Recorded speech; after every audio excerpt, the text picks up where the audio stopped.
What is up, guys? Sky here again, and in this video we are going to talk about how to update an existing file in the content section of your D2L course shell.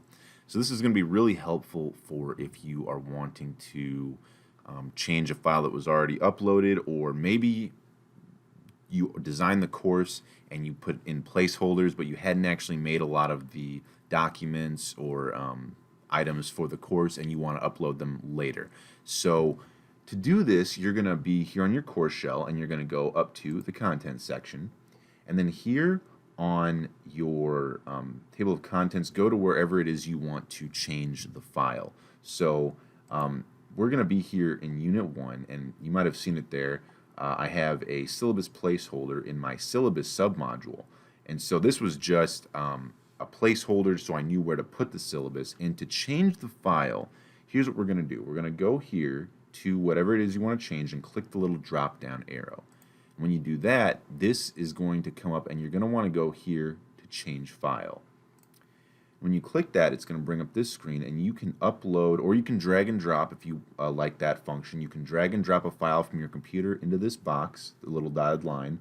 I'm going to go ahead and upload it, so I'm going to click upload, and then here in my documents folder you can see my actual syllabus.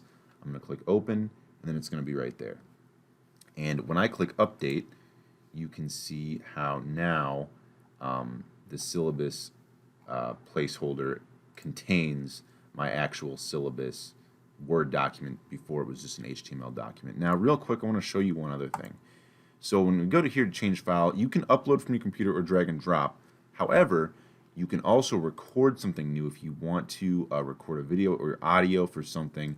But if you want to revert to something you already uploaded, so say I already had a syllabus uploaded and I ended up wanting to go back to a previous one that I had uploaded, you can click choose existing. That's going to allow you to choose from files you've already uploaded into D2L. So just because you update it with something new doesn't mean the old one is lost. And like I said, this could be a really helpful function if you go through and design the framework of your course, but you don't actually put the documents in until later. As always, if you need help or have any questions, you can always ask us at onlinehelp@okcu.edu.